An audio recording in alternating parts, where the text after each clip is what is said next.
Bonjour et bienvenue dans la deuxième partie de ce crochet long pour faire donc le gilet Dancing Poppies ou la version bébé avec le petit boléro pour en taille 3-6 mois jusqu'à 2 ou 3 ans. Donc je suis ravie de voir que vous êtes déjà pas mal à avoir commencé, soit le gilet soit le boléro. Il y en a qui ont déjà même pas mal avancé, on peut dire. Quant à moi, donc je suis restée sur le programme. Et j'ai fait juste donc la petite encolure ronde du boléro bébé. Moi je vais faire le petit gilet bébé qui est quasiment la même chose que la version adulte. Après c'est vrai que la semaine dernière je vous avais dit que c'était tout pareil, mais au niveau juste après la chaînette, la version adulte commence par des mailles serrées, pas par des brides. Donc bon, il y a des petites différences, mais vraiment ça va pas être grand chose. Donc ça c'est le mien. Je vous disais, j'en ai vu donc pas mal déjà sur le groupe Facebook. Il n'y en a pas beaucoup encore sur Ravelry, donc n'oubliez pas de les mettre non plus sur Ravelry si vous voulez profiter du bon d'achat de 3 € à la fin. Je sais que vous avez le temps, on est tranquille. Mais en même temps, à la vitesse où vous crochetez déjà, je sais même pas si on va durer 6 semaines. On va voir, peut-être qu'il y a des gens qui vont se raccrocher au fur et à mesure. Bien sûr qu'il n'est jamais trop tard pour prendre le train en route et nous rejoindre pour faire le crochet long. Surtout que pour le moment, on est vraiment au début. Donc je voulais vous dire ça. Comme je vous expliquais, là je vais bientôt partir en vacances, donc je vais pas être là. Disons que ça va pas être aussi facile pour moi de vous faire des vidéos et de les mettre sur internet, sur YouTube. Donc ce que je vais faire, c'est que cette fois-ci, on va partir du principe que tout le monde prend son temps pendant les 2 prochaines semaines pour à la fois terminer l'encolure ronde. Pour la version adulte, il y a quand même pas mal de mailles. Et puis ce que je vais vous faire là, c'est qu'on va regarder comment on sépare les manches. Là aussi, ce ne sera pas exactement les mêmes points, mais vraiment le principe va être le même. On regarde ça tout de suite. Alors, j'ai donc mon encolure ronde pour la version boléro, donc pour bébé, et je vais m'apprêter à séparer les manches. Alors, pour le moment ça ressemble peut-être pas à un gilet, mais en fait, si vous le prenez et que vous le mettez, voilà, vous repliez les deux bords, bien au milieu, tout de suite ça commence à ressembler plus, je vous montre, au départ qui est ici. Donc on a la même chose là. Ce qu'on va faire pour la suite, c'est que donc là on a commencé le demi-devant et on va sauter un certain nombre de mailles. C'est ce qui va faire la manche, c'est-à-dire que là on a crocheté le demi-devant, on va sauter un nombre de mailles, continuer à crocheter ici pour le dos, à nouveau sauter des mailles et recrocheter pour le deuxième demi-devant. Concrètement, pour faire ça, on va compter le nombre de mailles qu'on va sauter et je vais mettre un anneau marqueur. J'ai compté mes 25 mailles et j'ai mis un anneau marqueur dans la 25e.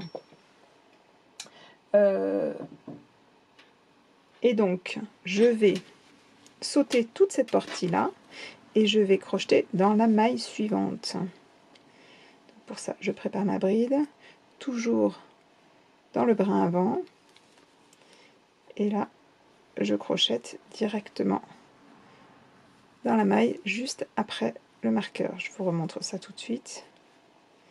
Voilà, la maille marquée est ici et on est venu crocheter dans les mailles suivantes. Donc pour la version adulte, vous verrez, il y a des points qui sont un peu différents. Je vais vous expliquer ça dans un petit moment. Donc on crochette pour le dos. Et là j'ai bien l'ouverture qui a été créée pour la première manche. On a donc notre première manche de faite. Je viens de terminer les mailles du dos et j'ai replacé un anneau marqueur pour les mailles à sauter pour la deuxième manche.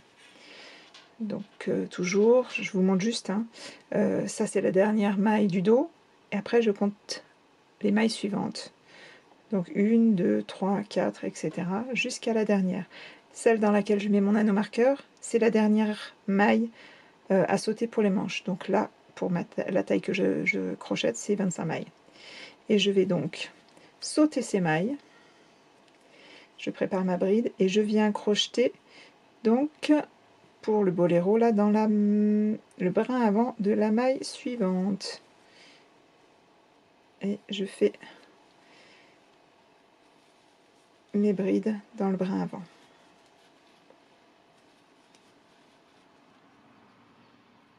Voilà. Et je vais terminer ce qui va être donc le demi-devant.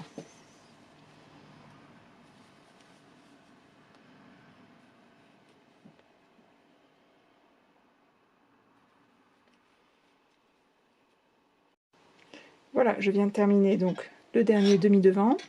Je peux enlever l'anneau marqueur. Il ne me sert plus à rien. Et là, si on veut voir, donc on retourne. Et tadam, tout d'un coup, ça commence à ressembler à un petit gilet. Voilà. On va donc continuer uniquement le long de ces mailles-là, du corps. On a beaucoup moins de mailles cette fois-ci, ça va être beaucoup plus facile. Là, je viens de terminer donc un deuxième rang, juste au-dessus des emmanchures. Et quand on le retourne, je vais enlever le crochet pour ne pas faire trop de bruit. Donc, on continue à redescendre maintenant le long du corps. Et ce que je voulais vous montrer, c'est que au niveau des emmanchures, il y a beaucoup de méthodes pour créer des emmanchures. La mienne, ça a été donc juste de sauter des mailles.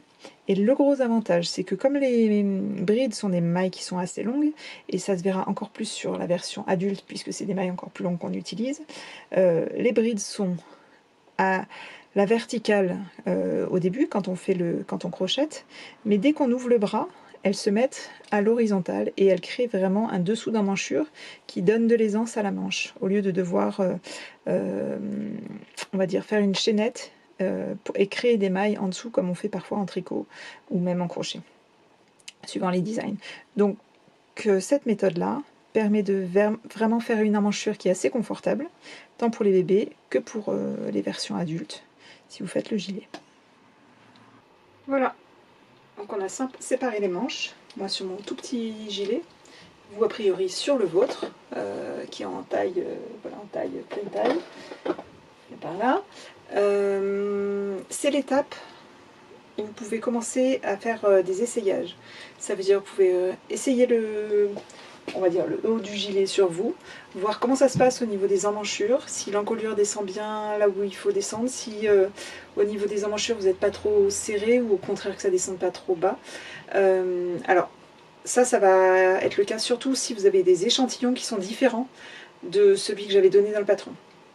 Je sais qu'il y a plusieurs personnes qui ont adapté, donc essayé d'adapter un petit peu le patron par rapport à des laines soit plus fines, soit plus épaisses, et qui avaient éventuellement, ou alors qui avaient le bon échantillon en maille mais pas en rang. Donc vraiment ça c'est important. C'est-à-dire que si jamais vous êtes un petit peu juste au niveau, que c'est pas très confortable au niveau de l'emmanchure, donc les essayages, le mieux c'est un peu comme j'ai fait, c'est-à-dire que vous faites le rang de séparation des manches et vous faites au moins 1 ou 2 rangs en plus. Oui, il faudra peut-être défaire si jamais c'est trop juste ou au contraire que ça descend trop bas, mais ça vaut le coup. Vraiment, c'est comme ça qu'il faut faire l'essayage. Donc vous faites l'essayage. Si jamais c'est trop serré, vous défaites le rang de séparation des manches et vous rajoutez éventuellement un rang droit. Je sais qu'il y avait au niveau de la taille adulte, il y a des augmentations qui sont soit au dernier rang, soit juste un rang avant. Vous pouvez rajouter un rang droit ou deux pour donner un peu de l'aisance à votre emmanchure. Si jamais ce n'est pas le cas, au contraire, avant le 5e rang d'augmentation, vous pouvez, ce que je veux dire, c'est si ça descend trop bas, avant le 5e rang d'augmentation, vous pouvez enlever 1 ou 2 rangs droits pour remonter un peu votre, on va dire, toute cette partie circulaire, là, l'encolure circulaire. Voilà, puis une fois que vous avez séparé les manches, et ben on va pouvoir continuer à crocheter tout droit. Donc comme je vous avais expliqué, là je vais prendre un petit peu de vacances, c'est Pâques. Je vous revois après les vacances. Et d'ici là, bon, je viendrai vous faire des coucous, voir l'avancée de vos ouvrages bien sûr dans le groupe. Mais je me déconnecte pas mal pendant les vacances, donc je ne serai pas très souvent là. Donc on peut descendre, continuer le long du dos. et du devant, faire tout le bas, et puis dans 15 jours, suivant l'avancée de tout le monde, soit je vous laisserai du temps tranquillement pour continuer le bas, soit éventuellement on commencera à voir les petits coquelicots là, de la bordure en Dancing Poppies. Voilà, bah, vous me direz, on verra ça tranquille. Ça dépend aussi s'il y a beaucoup de monde qui se rajoute en cours de route ou si on continue sur notre lancée, puisque beaucoup d'entre vous sont un peu à fond. Voilà. Qu'est-ce que je voulais vous dire? Oui, ben moi, du coup, je pars en vacances. Ça, je vais un petit peu le poser, je l'emmène avec moi. Je vous montre quand même. J'espère qu'en revenant, je pourrai vous montrer des choses, puisque donc, alors je ne sais pas si vous avez vu, ça c'est le châle Badiane, mais qui est en version lace. Je vous l'avais peut-être déjà montré. Et je suis en train de faire la version fingering, qui pour le moment ressemble à peu près à ça, avec de la Korean sock que m'avait donné Heike, et je vous montre, oups, voilà, pardon madame, une jolie pelote qui devrait aller si les plans ne changent pas, voilà, ça ce sera pour la bordure. Donc, si tout va bien, je vous montre tout ça quand je reviens, et puis ce sera sûrement une de mes prochaines sorties de patron. Voilà, ça c'est donc la version lace, où les fleurs sont d'autant plus petites. Sur la version qui est le vrai fingering, les fleurs sont un poil plus grosses. Donc ça me fait bien plaisir de le crocheter. Je vais continuer ça pendant les vacances, parce que quand même quand on crochette et quand on part en vacances, on emmène toujours un peu de quoi faire. Je continuerai aussi bien sûr sur mon petit boléro. Pour l'avancée, vous avez vu là, j'ai les deux, j'ai le rose et le blanc, et donc on aura le troisième à la collection, qui va s'ajouter à la collection, pardon. Et ben, donc continuez bien votre crochet. Si je suis pas là, posez des questions dans le groupe Facebook, je suis sûre qu'il y a des copines qui pourront vous aider, répondre à vos questions. Ne postez pas trop quand même des morceaux du patron, parce que ça j'essaye d'éviter, mais sinon je vais regarder aussi le groupe et puis mes emails tous les 2-3 jours, donc de toute façon je serai dans le coin quand même. Qu'est-ce que je voulais dire? Posez vos photos donc sur le groupe, sur Ravelry. Vous pouvez aussi les mettre sur Instagram, bien sûr. À chaque fois, utilisez le hashtag DancingPoppiesCal, y compris dans Ravelry, parce que voilà, pour les bons d'achat, il faudra quand même que ce soit...